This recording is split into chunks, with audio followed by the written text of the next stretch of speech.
አሜሪካና ኢራን ለ40 ቀናት ደም ሲቃቡ ቦምቦች ሲዘንቡና የዓለም ኢኮኖሚ ሲናወጥ ዓለም በሙሉ ወደ አንዱ ወገን ሲመለከት በሌላኛው በኩል ግን አንድ ድብቅ ጥላ ያለአንድም ጥይት ተኩስ ግዛቱን እያስፋፋ ነበር።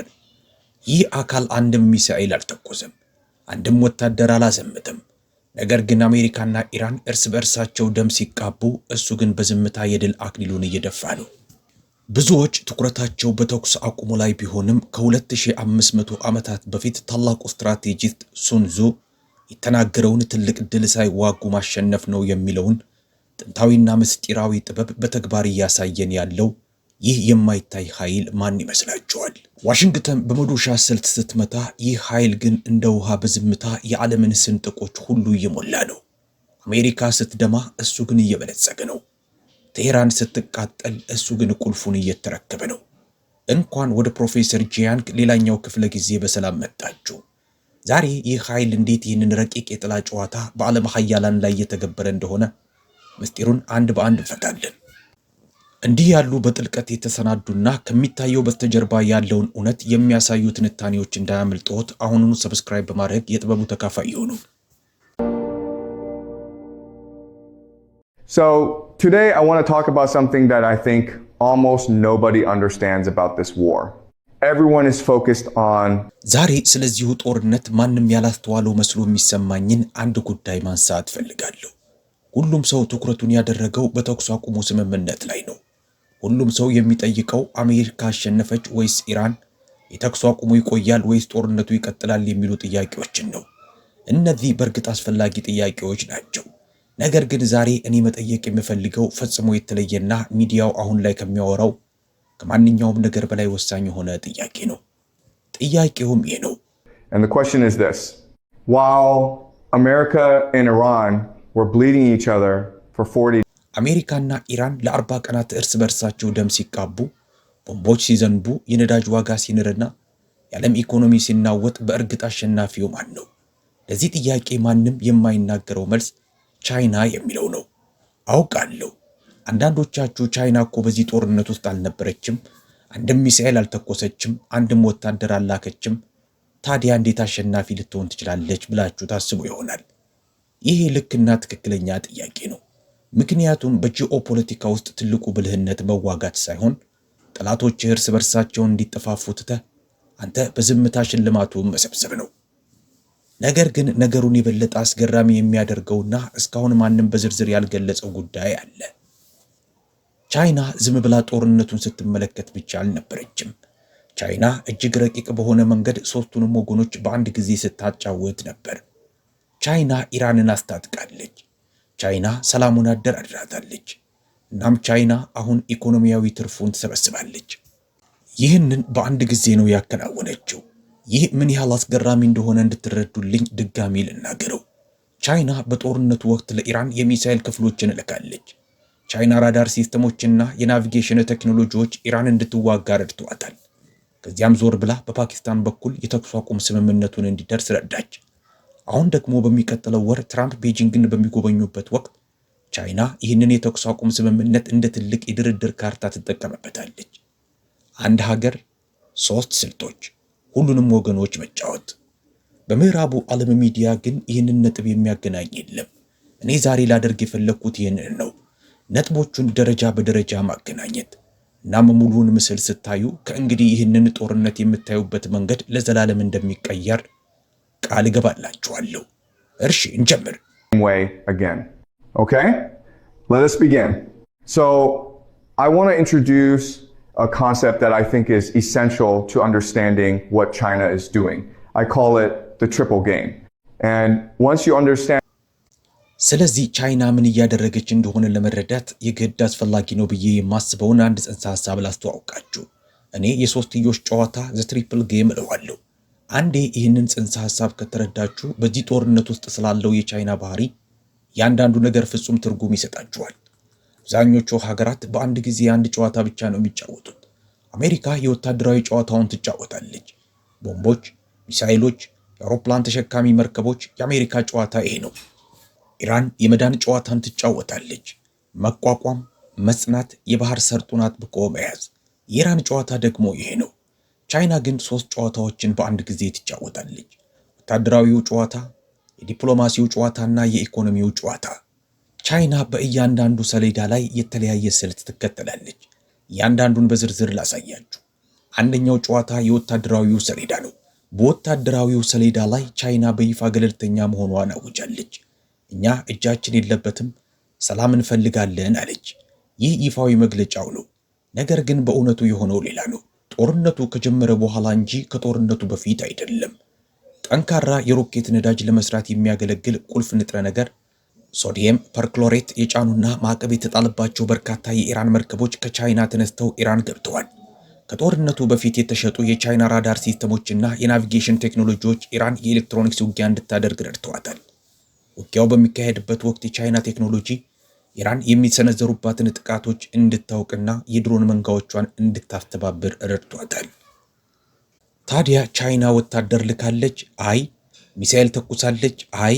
ነገር ግን ቻይና ኢራን ውጊያውን እንድትቀጥል የሆርሙዝን ሰርጥ ዝግ አድርጋ እንድታቆይና ጦርነቱን ለአሜሪካ ህመም እንዲሆን ለማድረግ የሚያስፈልጋትን አቅም ሁሉ ማግኘቷን አረጋግጣለች። ለምን?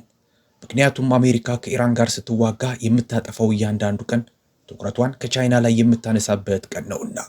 አሜሪካ የኢራንን ፋብሪካዎች ለመደብደብ የምታወጣው እያንዳንዱ ቢሊዮን ዶላር በ21ኛው ክፍለ ዘመን ዓለምን ለመምራት ወሳኝ በሆኑት ሴሚኮንዳክተሮችና ሰው ሰራሽ አስተውሎት ወይም ኤአይ ዘርፍ ላይ ከቻይና ጋር ለመወዳደር የምታውለው ገንዘብ ነው። ይህ በወታደራዊው ሰሌዳ ላይ ያለው የመጀመሪያው ጨዋታ ነው። ቻይና የራሷን ወታደር ለአደጋ ሳታጋለጥ ኢራን በሕይወት እንድትቆይ በዝምታ ረድታለች። ሁለተኛው ጨዋታ የዲፕሎማሲው ሰሌዳ ነው። እዚህ ጋር ነው ነገሩ ብልህነት የሚታይበት። ምክንያቱም ቻይና ኢራን እንድትዋጋ እየረዳች በነበረበት በዚያው ቅጽበት ራሷን እንደ ሰላም አስከባሪ እያዘጋጀች ነበር። ይህንን የጊዜ ሰሌዳ በጥንቃቄ ተከታተሉ፣ ምክንያቱም የሆነውን ያልተለመደ ነገር ይገልጥልናል። መጋቢት 31 ቀን ጦርነቱ ገና እየጋለ በነበረበት ወቅት ቻይና እና ፓኪስታን በጋራ ባለ 5 ነጥብ የሰላም እቅድ አወጡ። ተኩስ አቁም፣ ውይይት፣ የሲቪሎች ጥበቃ፣ የሆርሙዝ ሰርጥ መከፈትና የተባበሩት መንግስታት ሚና። ከዚያም የፓኪስታን የውጭ ጉዳይ ሚኒስቴር ከኢስላማባድ ቀጥታ ወደ ቤጂንግ በረሩ። ከቻይናው የውጭ ጉዳይ ሚኒስቴር ዋንግ ዩ ጋር ተገናኝተው ቀጣዩን እርምጃ በጋራ አቀዱ። በመቀጠል የቻይና የውጭ ጉዳይ ሚኒስቴር 26 የስልክ ጥሪዎችን አደረጉ። ለኢራን፣ ለእስራኤል፣ ለሩሲያ፣ ለባህረ ሰላጤው ሀገራት፣ ለሁሉም ደወሉ። እናም የቻይና የቅርብ ስትራቴጂካዊ አጋር የሆነችው ቻይና በቤልት ኤንድ ሮድ በኩል ከ60 ቢሊዮን ዶላር በላይ ኢንቨስት ያደረገችባት ሀገር ፓኪስታን የተኩስ አቁሙን አደራደረች። አሁን እስቲ ያስቡት፣ ስምምነቱን ያመጣችው ፓኪስታን ናት። ነገር ግን ከፓኪስታን ጀርባ የነበረው ማን ነው? ከእያንዳንዱ ትልቅ እርምጃ በፊት ከፓኪስታን ጋር ሲመካከር የነበረው የዲፕሎማሲ ማዕቀፉን ያዘጋጀውና ኢራን በተኩስ አቁሙ እንድትተማመን ያደረገው ማን ነው? ቻይና። በአሜሪካ የፓኪስታን አምባሳደር ራሳቸው ይህንን በሲኤንኤን ላይ በግልጽ ተናግረዋል። ቻይና በዝምታ ግን ትልቅ ውጤት ያለው ሚና ተጫውታለች ብለዋል። ኒውዮርክ ታይምስም ቻይና የተኩስ አቁሙን ለማረጋገጥ ቁልፍ ጣልቃ ገብነት ማድረጓን ዘግቧል።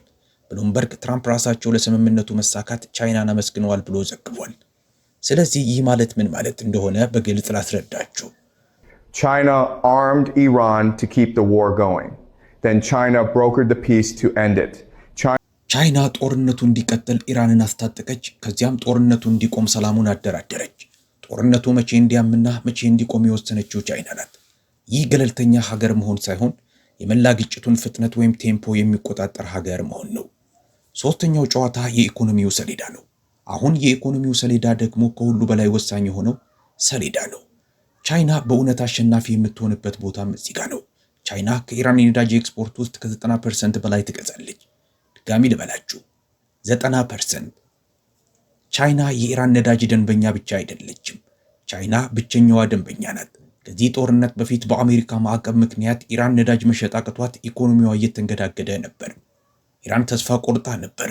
ነገር ግን ይህ ጦርነት ሲጀመር አንድ ያልተጠበቀ ነገር ተከሰተ። አሜሪካ የነዳጅ ዋጋ በጣም እንዳይሰቀል ፈለገች። ምክንያቱም የነዳጅ ዋጋ መናር የአሜሪካን ኢኮኖሚ ያወድመዋልና። ስለዚህ አሜሪካ በኢራን ነዳጅ ላይ የነበረውን ማዕቀብ አጥብቃ መከታተሉን በዝምታ ላላ አደረገችው። ታዲያ ወዲያው ገብቶ በብዛት የገዛው ማን ነው? ቻይና። አሁን ኢራን ከጦርነቱ በፊት ከነበረው በላይ በየወሩ በቢሊዮን የሚቆጠር ተጨማሪ ዶላር ከነዳጅ ሽያጭ እያገኘች ነው። አብዛኛው ገንዘብ ደግሞ የሚዘዋወረው በቻይና ባንኮችና የክፍያ ስርዓቶች ውስጥ ነው። አሜሪካ ኢራንን ለማዳከም የጀመረችው ጦርነት እንዲያውም ኢራንን ከበፊቱ በላይ ወደ ቻይና የኢኮኖሚ መስመር ውስጥ ከቷታል። ለቻይና ግን ነገሩ ከዚህም ይበልጣል። በጦርነቱና በባህር ሰርጡ መዘጋት ምክንያት በተፈጠረው መስቀልቅል ኢራን ነዳጇን ለቻይና በከፍተኛ ቅናሽ ከገበያ ዋጋ በታች እየሸጠች ነው። ምክንያቱም ያንን አደጋ ተቀብሎ ለመግዛት ፈቃደኛ የሆነችው ቻይና ብቻ በመሆኗ ነው። ርካሽ ነዳጅ ማለት ለቻይና ፋብሪካዎች ርካሽ ኢነርጂ ማለት ነው። ርካሽ ኢነርጂ ደግሞ የማምረቻ ወጪውን ይቀንሳል። የማምረቻ ወጪ ሲቀንስ የቻይና ዕቃዎች በዓለም ገበያ ተወዳዳሪ ይሆናሉ። የአሜሪካ ቢዝነሶች ግን የነዳጅ ዋጋ በበርሜል $90 በላይ ሆኖባቸው እየታገሉ ነው። ኢራንን ለማዳከም የታሰበው ጦርነት የቻይናን ምርቶች ይበልጥ ተወዳዳሪ እያደረጋቸው ነው። ይህ ዝም ብሎ ተረት አይደለም። አሁን ሶስቱንም ሰሌዳዎች አሳይቻችኋለሁ። ወታደራዊ፣ ዲፕሎማሲያዊና ኢኮኖሚያዊ። ቻይና በሶስቱም እያሸነፈች ነው። የዚህ የሶስትዮሽ ጨዋታ ብልህነት ደግሞ አብዛኛው ሰው በአንድ ጊዜ አንዱን ሰሌዳ ብቻ ማየቱ ነው። ፔንታጎን ወታደራዊውን ብቻ ያያል። የውጭ ጉዳይ መስሪያ ቤቱ ዲፕሎማሲውን ብቻ ያያል። ዎል ስትሪት ደግሞ ኢኮኖሚውን ብቻ ያያል። ዋሽንግተን ውስጥ ሶስቱንም በአንድ ላይ የሚያይ የለም። ቻይና ግን ሶስቱንም ታያለች። ሶስቱንም በአንድ ጊዜ ትጫወታለች። አሁን ባለፉት 24 ሰዓታት ውስጥ ስለተከሰተ አንድ ልዩ ነገር ማውራት እፈልጋለሁ። ምክንያቱም ይህ ቻይና የዚህ ጦርነት ትልቁ አሸናፊ መሆኗን ያለምንም ጥርጥር የሚያረጋግጥ ክፍል ነውና። ትራምፕ በግንቦት ወር አጋማሽ ቤጂንግን ለመጎብኘት ቀጠሮ አላቸው። ከ2017 በኋላ እንደ ፕሬዝዳንት ወደ ቻይና የሚያደርጉት የመጀመሪያው ጉብኝት ይሆናል። ዋናው አጀንዳም የንግድ ታሪፍና በአሜሪካና ቻይና መካከል ያለው የኢኮኖሚ ግንኙነት ነው። እስቲ ጊዜውን ተመልከቱ። ቻይና ትራምፕን ከፖለቲካዊ ውድቀት የታደገ ተኩስ አቁም እንዲደረስ ገና አሁን ረድታለች። ትራምፕ የኢራንን ሲቪል መሰረተ ልማቶች፣ የኤሌክትሪክ ጣቢያዎችና ድልድዮችን በሙሉ ለማውደም ትዕዛዝ ለመስጠት ጥቂት ሰዓታት ብቻ ነበር የቀራቸው። መላው ዓለም በትኩረት ይከታተል ነበር። ርዕሰ ሊቃነ ጳጳሳት ሊዮም ነገሩ ፍጹም ተቀባይነት እንደሌለው ተናገሩ። የሪፐብሊካን ሴናተሮች እንኳን ሳይቀሩ ተጨነቁ። ከዚያም ቻይና በፓኪስታን በኩል በመስራት ትራምፕ ድል ብለው ሊጠሩት የሚችሉትን የተኩስ አቁም አመጣች። ትራምፕ በትሩዝ ሶሻል ገጻቸው ላይ ለዓለም ሰላም ትልቅ ቀን ነው አሉ። ገበያው አገገመ፣ የነዳጅ ዋጋ ወደቀ። ትራምፕ ከጦርነት ወዳድነት ይልቅ ስምምነት አድራጊ ወይም ዲል ሜከር መስለው ታዩ። ይህንን ያደረገችው ቻይና ናት። ቻይና ለትራምፕ ያንን ድል ሰጠችው። ታዲያ በሚቀጥለው ወር ትራምፕ ቤጂንግ ሲሄዱ ቻይና በምላሹ ምን የምትጠይቅ ይመስላችኋል? ምን እንደምትጠይቅ ነግራችኋለሁ።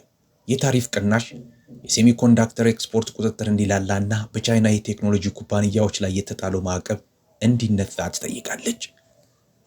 ለተኩስ አቁሙ ቻይናን በይፋ ያመሰገኑት ኢራንን በድርድር ጠረጴዛ ላይ ለማቆየት የቻይና ትብብር የሚያስፈልጋቸውና ለአሜሪካ ኢኮኖሚ የነዳጅ ዋጋ እንዲረጋጋ የሚፈልጉት ትራምፕ አይሆንም ለማለት የሚያስችል ብዙም አቅም አይኖራቸውም። ይህ የተኩስ አቁም ትርፍ ሲዝፋየር ዲቪደንድ ይባላል። ቻይና ጦርነቱ እንዲያበቃ የረዳችው ስለ ሰላም ስለምትጨነቅ አይደለም። ቻይና ጦርነቱ እንዲያበቃ የረዳችው በሚቀጥለው ወር ቤጂንግ ላይ የምትመነዝረው የመደራደሪያ አቅም ስለሚፈጥርላት ነው። ዋናው ነጥብ ይህ ነው። እንድትረዱልኝ የሚፈልገው ነገር አሜሪካ በዚህ ጦርነት ላይ በ10 ቢሊዮን የሚቆጠር ዶላር አውጥታለች። የአሜሪካ ወታደሮች ሞተዋል። የአሜሪካ ኢኮኖሚ ተናውጧል። የነዳጅ ዋጋ ንሯል። ገበያው ተዘባርቋል። የአሜሪካ ዓለም አቀፍ ስምምነቶች ተቆርጠዋል። ቻይናስ ምን አወጣች? ስልክ። የውጭ ጉዳይ ሚኒስቴሩ የደወላቸው 26 የስልክ ጥሪዎችና ከፓኪስታን ጋር የተደረገ ጥቂት ዲፕሎማሲያዊ ቅንጅት ብቻ። የቻይና ጠቅላላ ወጪ ይሄ ነው። አሜሪካ ቢሊዮኖችን አውጥታ አሁኑኑ እየፈረሰ ያለ የ2 ሳምንት ተኩስ አቁም አገኘች። ቻይና ግን ጥቂት ስልኮችን ደውላ በዓለም ላይ እጅግ ወሳኝ በሆነው ግንኙነት ላይ የመደራደሪያ አቅም አገኘች። ይህ በመዶሻ ስልት ሐመር ስትራቴጂ እና በሶንዙ ስልት ሶንዙ ስትራቴጂ መካከል ያለው ልዩነት ነው። አሜሪካ ትመታለች፣ ቻይና ግን ቦታ ትይዛለች። በረዥም ጊዜ ሂደት ደግሞ ቦታ መያዝ ወይም ፖዚሽኒንግ መምታትን ሁልጊዜም ያሸንፋል። ቻይና እያደረገች ያለችው ነገር አዲስ እንዳልሆነ ላሳያችሁ። ይህ የታሪክ ሂደት ደጋግሞ ተከስቷል። በደገመ ቁጥር ደግሞ ውጤቱ ያው ነው። የሚዋጋው ሀገር ይሸነፋል፣ የሚጠብቀው ሀገር ያሸንፋል። The first example is the one I always come back to, the Peloponnesian War. In 431 BC, Athens and Sparta went to war. Athens was the financial የመጀመሪያው ምሳሌ ሁልጊዜም የምጠቅሰው ከክርስቶስ ልደት በፊት በ431 የተካሄደው የፔሎፖኔዥያን ጦርነት ነው። አቴንስና ስፓርታ ጦርነት ገጠሙ። አቴንስ የገንዘብና የባህር ኃይል ነበረች። ስፓርታ ደግሞ የወታደራዊ ኃይል ነበረች። ለ27 ዓመታት ተዋጉ። ሁለቱም ወገኖች ደቀቁ። አቴንስ ጠፋች፣ ስፓርታ ደከመች። ታዲያ ማን አሸነፈ?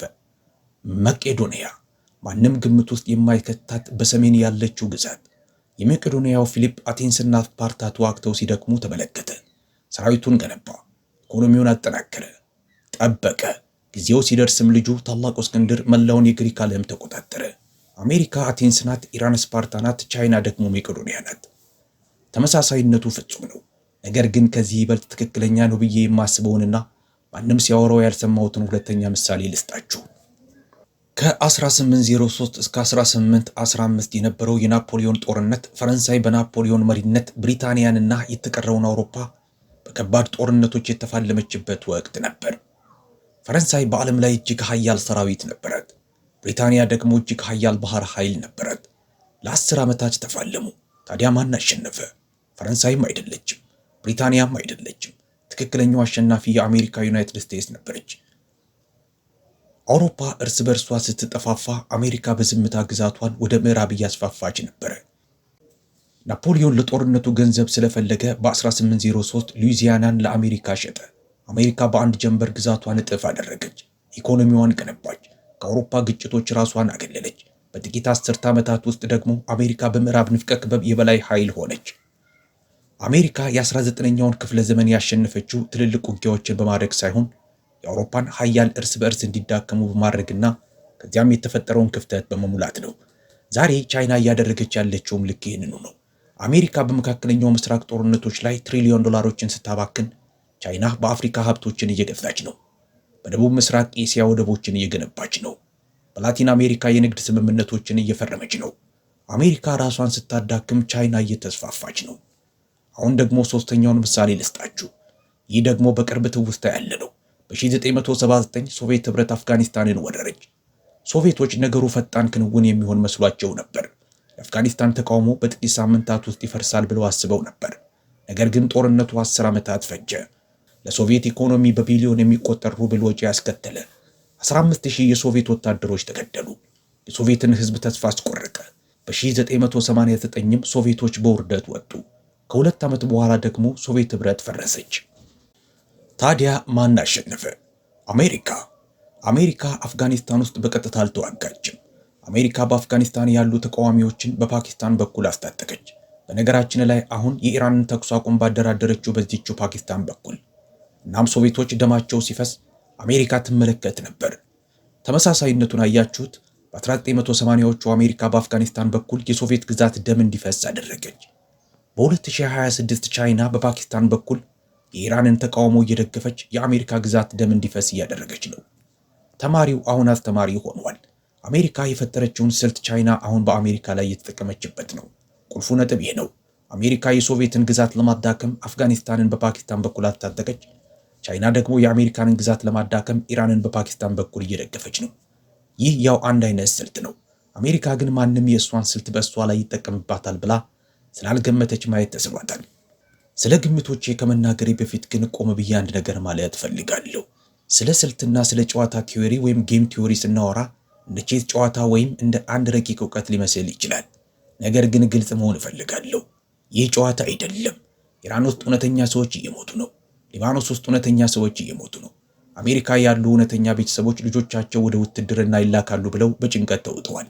በባህረ ሰላጤው ሀገራት ያሉ ሰዎች በከተሞቻቸው ላይ ድሮኖች ሲበሩ እያዩ ቀጣዩ ጥቃት የውሃ አቅርቦታቸውን ያጠፋ ይሆን እያሉ እየሰጉ ነው። ስልት የሚያስፈልገው እነዚህ ነገሮች ለምን እንደሚከሰቱ እንድንረዳ ስለሚረዳን ነው። ነገር ግን ከእያንዳንዱ ስልታዊ ስሌት በስተጀርባ ሰዎች፣ እናቶች፣ ልጆች፣ ይህን ጦርነት ያልመረጡና ማምለጥ የማይችሉ ተራ ሰዎች መኖራቸውን መርሳት የለብንም። እነዚህን ሂደቶች የማጠነው እነሱን መረዳት ቀጣዩን ጥፋት ለመከላከል ይረዳል ብዬ ስለማምን ነው። እሺ አሁን ግምቶቼን ልስጣችሁ። ዛሬ 4 ግምቶችን እሰጣለሁ። 3 አይደሉም 4። ምክንያቱም አራተኛው ግምት በረጅም ጊዜ ሂደት ከሁሉ በላይ ዋጋ ያለው ነው ብዬ አምናለሁ። ጻፏቸው። ቪዲዮውንም አስቀምጡና በኋላ መጥታችሁ አረጋግጡ። ግምት ቁጥር 1 ቻይና በሚቀጥለው ወር ቤጂንግ ላይ በሚካሄደው ጉባኤ ከትራምፕ ትልልቅ የንግድ ጥቅማ ጥቅሞችን ትቀበላለች። ትራምፕ ተኩስ አቁሞ እንዲደረስ ቻይና ስለረዳች በይፋ መስግነዋል። ትራምፕ ኢራንን በድርድር ጠረጴዛ ላይ ለማቆየት የቻይና ትብብር ያስፈልጋቸዋል። ትራምፕ የነዳጅ ዋጋ እንዲረጋጋ ይፈልጋሉ። ቻይና ደግሞ ይህን ሁሉ ታውቃለች። በግንቦቱ ጉባኤ በቻይና ዕቃዎች ላይ የተጣለው ታሪፍ በከፍተኛ ሁኔታ እንደሚቀንስ፣ የሴሚኮንዳክተር ኤክስፖርት ቁጥጥር በከፊል እንደሚላላና ቢያንስ በአንድ ትልቅ የቴክኖሎጂ ገደብ ላይ ማቅለያ እንደሚደረግ ገምታለሁ። ይህ የሚሆነው ትራምፕ ለቻይና እነዚህን ነገሮች መስጠት ስለፈለጉ ሳይሆን ቻይና ከ6 ሳምንታት በፊት ያልነበራት የመደራደሪያ አቅም አሁን ስላገኘች ነው። ተኩስ አቁሙ ለቻይና ያንን አቅም ሰጥቷታል። የግንቦቱን ጉባኤ ተከታተሉ። ቻይና ምን እንደምታገኝ ታያላችሁ። ግምት ቁጥር 2 በሚቀጥሉት 6 ወራት ውስጥ ቻይናና ኢራን ስትራቴጂካዊ አጋርነታቸውን እንደሚያሰፉ ያውጃሉ።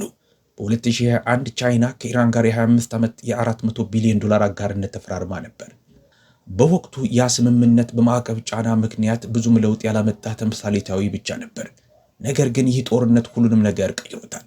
አሁን ኢራን ከምንጊዜውም በላይ በቻይና ላይ ጥገኛ ሆናለች። ቻይና 90% የኢራንን ነዳጅ እየገዛች ነው። ኢራን የወደሙ ፋብሪካዎቿን ለመገንባት የቻይና ቴክኖሎጂና ኢንቨስትመንት ያስፈልጋታል። አዳዲስ የመሰረተ ልማት ፕሮጀክት፣ የኢነርጂ ስምምነቶችና የቴክኖሎጂ ሽግግሮችን ያካተተ ትልቅ ስምምነት ይፋ እንደሚሆን እገምታለሁ። ይህም የቤልት ኤንድ ሮድ ተነሳሽነትን ማንም ካሰበው በላይ ያፋጥነዋል። ግምት ቁጥር 3 የፔትሮ ዩዋን ጉዞ ይፋጠናል። ከዚህ ጦርነት በፊት የነዳጅ ንግድ ከአሜሪካ ዶላር ይልቅ በቻይና ዩዋን እንዲሆን የሚለው ሐሳብ እንደ ቲዮሪ ብቻ የሚታይና ምናልባት ከ10 ወይም 20 ዓመት በኋላ ሊከሰት የሚችል ነገር ተደርጎ ይወሰድ ነበር። ከዚህ ጦርነት በኋላ ግን ይህ በጣም በፍጥነት ይከሰታል። ለምን? የባህረ ሰላጤው ሀገራት አሜሪካ ለ40 ቀናት ተዋግታ የሆርሙዝን ሰርጥ መክፈት ሲያቅታት ተመልክተዋል። መሰረተ ልማታቸው በኢራን ድሮኖች ሲመታ አሜሪካ ግን መላውን ስልጣኔ አጠፋለሁ ስትል፣ ቻይና ግን በዝምታ ሰላም ስታወርድ አይተዋል። አሁን ሀገራቱ የበለጠ እምነት የሚጣልበት አጋር ማን ነው? ጦርነት ከፍቶ መጨረስ የማይችለው ወይስ መሰረተ ልማት ገንብቶ ሰላም የሚያወርደው የሚል ጥያቄ እየጠየቁ ነው። በሚቀጥሉት 12 ወራት ውስጥ ቢያንስ አንድ ትልቅ ነዳጅ አምራች ሀገር፣ እኔ እንደማስበው ሳውዲ አረቢያ፣ የነዳጅ ንግዷን በከፊል ወይም 10% ወይም 20% ቢሆንም በቻይና ዩዋን እንደምታደርግ ገምታለሁ። አንዱ ሀገር ይህን ካደረገ ሌላው ይከተላል። ያ ሲሆን ደግሞ የፔትሮ ዶላር መዳከም ብቻ ሳይሆን መሞት ይጀምራል። ግምት ቁጥር 4 ይህ ከሁሉ በላይ እንድታስታውሱት የምፈልገው ትልቁ ግምቴ ነው። በሚቀጥሉት 5 ዓመታት ውስጥ 50 ወይም 20 ዓመታት አይደለም 5 ዓመታት ቻይና አሜሪካን ቀድማ በመካከለኛው ምስራቅ ዋነኛ የኢኮኖሚ ኃይል ትሆናለች። ቻይና ቀድሞውንም የኢራን የሳውዲ አረቢያና የኤምሬትስ ትልቁ የንግድ አጋር ናት። የመካከለኛው ምስራቅ ነዳጅ ዋነኛ ገዢና በመሰረተ ልማት ላይ ትልቁ ኢንቨስተር ናት። እስካሁን ያልነበራት የዲፕሎማሲና የደህንነት ተሰሚነት ነበር። ይህ ጦርነት ደግሞ ያንን ሰጣት። ቻይና ተኩስ አቁሙን አደራድራለች። አሁን እንደ ሰላም አምጪ ታማኝነት አግኝታለች። ድርድሩ እየተካሄደ ያለው ዋሽንግተን ሳይሆን በቻይና አጋር በሆነችው ፓኪስታን ኢስላማባድ ውስጥ ነው። ከ5 ዓመት በኋላ መካከለኛው ምስራቅን ስታዩ በቻይና የተገነቡ ወደቦችን፣ በቻይና ፋይናንስ የተሰሩ የባቡር መስመሮችንና በቻይና የሚመራ ዲፕሎማሲን ታያላችሁ። አሜሪካ አሁንም ወታደራዊ ካምፖች ይኖሯታል። ነገር ግን የኢኮኖሚ ተጽዕኖ የሌለው ወታደራዊ ካምፕ ውድ ዋጋ የሚያስከፍል ኢላማ ብቻ ነው። ይህ ጦርነት አሜሪካን ማዳከም ብቻ ሳይሆን በምድር ላይ እጅግ ስትራቴጂካዊ የሆነውን ቀጠና ቁልፍ ለቻይና አስረክቧል። ሁሉንም በአንድ ላይ ላጠቃልለው። Let me bring this all together. 2,500 years ago, a Chinese strategist named Sun Tzu wrote the most important book on strategy. ከ2500 ዓመታት በፊት ሱንዙ የተባለ ቻይናዊ ስትራቴጂስት በታሪክ ውስጥ እጅግ ወሳኝ የሆነውን ዘ አርት ኦፍ ዋር የተባለ መጽሐፍ ጽፏል። የመጽሐፉ ትልቅ ትምህርት ደግሞ ትልቁ ድል ሳይዋጉ ማሸነፍ ነው የሚል ነው። ለዘመናት የቻይና ስትራቴጂስቶች ይህንን መርህ አጥንተውታል፣ አዳብረውታል፣ ተላምደውታል። ይህ በቻይና ውስጥ ቲዮሪ ብቻ ሳይሆን የአስተሳሰብ መንገድ ነው።